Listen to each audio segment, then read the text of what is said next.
मालिक को प्रणाम। सभी अभ्यासी भाई बहनों को नमस्कार। अगर कोई ऐसा शख्स मौजूद है जिसमें प्राणाहुति देने की क्षमता हो तो हमें क्या करना चाहिए? उनसे खुद प्राणाहुति ले या उनसे अर्ज करें कि वे किसी मूर्ति में शक्ति भर दें ताकि हम अपनी तरक्की के लिए उस मूर्ति से प्रार्थना कर सकें। समझ में आई यह बात? हमें सीधे जाना है और बिल्कुल सीधी राह पकड़नी है। हमारे और ईश्वर के बीच किसी माध्यम या बिचौले की कोई ज़रूरत नहीं है। हाँ, अगर हमें ऐसा गुरु मिल जाए जो खुद ब्रह्म में लय हो तो हम उन्हें अपना मार्गदर्शक बना सकते हैं, वरना कोई फ़ायदा नहीं। गलत आदमी के साथ रहने से तो अच्छा है हम बिना गुरु के ही रहें। गुरु के बगैर माना हम आगे नहीं बढ़ सकते, लेकिन गलत आदमी के साथ तो हमारे पीछे चले जाने और गिरने का खतरा है, जो एक बहुत बड़ा खतरा है। अब हम एक ख़ास बात तुम्हें बताते हैं जिसे गौर से समझकर नोट कर लो। मूर्ति पूजा पूरी तरह गलत नहीं है। गलत तरीके से करने से वह गलत हो जाती है। अब सही तरीका क्या है? हमें मूर्ति की नहीं बल्कि उस ईश्वर की पूजा करनी चाहिए जिसका प्रतिनिधित्व वह मूर्ति करती है। यही सही तरीका है। मूर्ति तो सिर्फ एक आकार या ईश्वर का प्रतीक है जो भक्त को ईश्वर की याद दिलाकर मन को ध्यान की हालत में लाने में उसकी मदद करती है। इसकी जगह हम क्या करते हैं? हम मूर्ति को ही ईश्वर समझकर पूजने लगते हैं। ये बहुत बड़ी गलती है और इससे भारीपन या विकार बढ़ता है।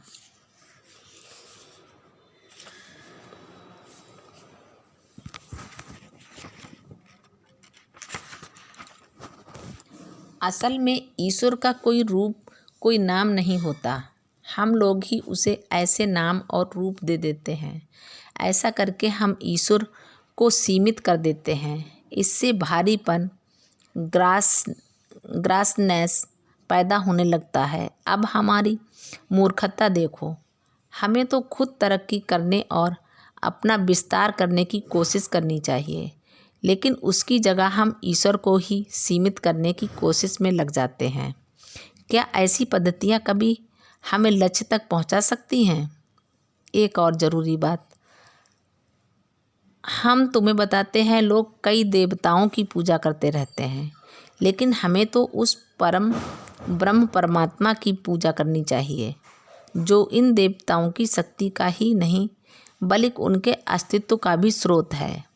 हमें तो मूल स्रोत पर जाना है। वहाँ तक हमारी पहुँच होनी चाहिए।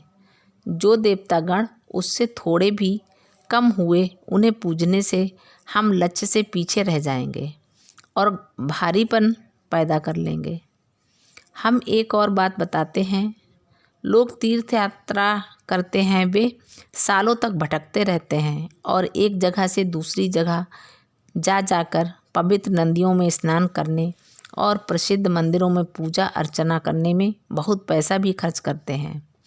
कुछ लोग ऐसे भी हैं जो सारी ज़िंदगी यही करते रहते हैं। आखिर नतीजा क्या निकलता है? क्या इससे उन्हें कोई आध्यात्मिक फ़ायदा मिलता है?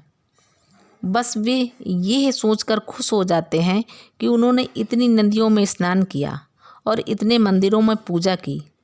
कुल मिलाकर बस यही उन्हें हासिल होता है। अब हम तुम्हें एक बहुत ज़रूरी बात बताते हैं। आत्मा की आंतरिक यात्रा ही असली यात्रा होती है। वही सच्ची यात्रा है। हम लोग अपने अभ्यास में यही करते हैं, हंसते हुए। आखिरकार शरीर का सफ़र नहीं है जो आध्यात्मिक यात्रा में हमें अपने लक्ष्य पर पहुंचाता है। आत्मा हमारे हृदय के अंदर कैद हो गई है।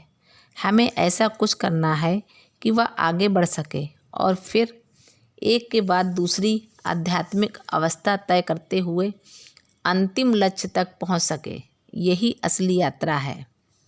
गुरुदेव ने अपनी बात जारी रखी। हम तुम्हें एक बात और बताते हैं।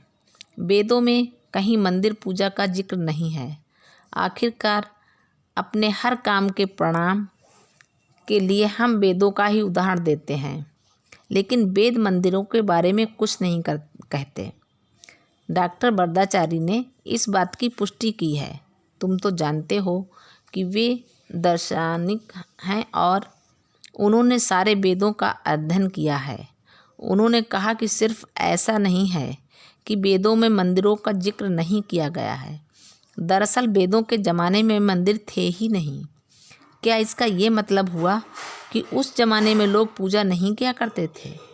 वास्तव में इसका मतलब ये है कि पूजा करने के लिए मंदिर का होना ज़रूरी नहीं है। ईश्वर तो हर जगह मौजूद है। हम में ये काबिलियत होनी चाहिए कि हम कहीं भी पूजा कर सकें, और ऐसा हो सकता है। सृष्टि में हर चीज़ ईश्वर की मौजूदगी का संकेत देती है। क्या ऐसी कोई चीज़ है जो ईश्वर की मौजूदगी का एहसास न दिलाती हो? सारी सृष्टि उसी की रचना है और इसके कण कण में उसका वास है, इसलिए कहीं भी पूजा की जा सकती है। पूजा के लिए एक अलग जगह का विचार तो बहुत बाद में, जब इंसान प्रकृति से अलग हो गया, तब पैदा हुआ। वेदों के ज़माने में इंसान प्रकृति का एक हिस्सा था। वह अपने वातावरण का हिस्सा था और हर चीज़ में ईश्वर की झलक देखता था। इसलिए वे लोग बारिश, आंधी, आग और इसी तरह की दूसरी चीज़ों की पूजा किया करते थे। अफसोस की बात है कि विदेशियों ने इसका गलत अर्थ लगा लिया और समझ बैठे कि हिंदू लोग भौतिक चीज़ों की पूजा करते हैं। ये सही राय नहीं है। असल में हमारे पूर्वजों को हर चीज़ में ईश्वर नज़र आता था और जिसे देखकर वे खुशी से झूम उठते और हर चीज़ को ईश्वर मानकर पूजने लगते थे। वे आग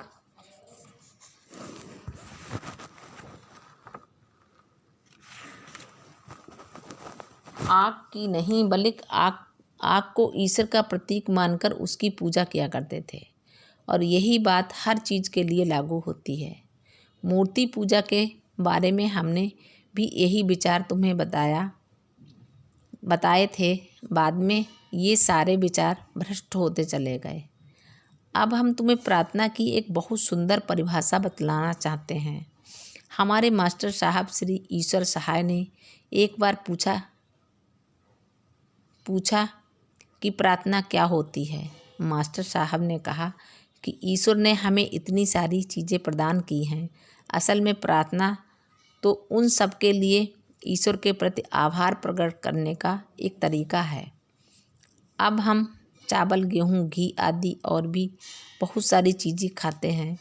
स्वाभाविक रूप से हम उन चीज़ों के एहसानमंद होते हैं, लेकिन क्या इसके लिए हम उन चीज़ों का अलग अलग आभार प्रकट करते हुए कहेंगे, ये चावल धन्यवाद, ये गेहूँ धन्यवाद, वगैरह वगैरह? इस तरह हम कहाँ तक कहते रहेंगे? ये नामुमकिन है। इसलिए हम उसे धन्यवाद देते हैं जिसने इन सारी चीज़ों की रचना की है। मालिक को प्रणाम।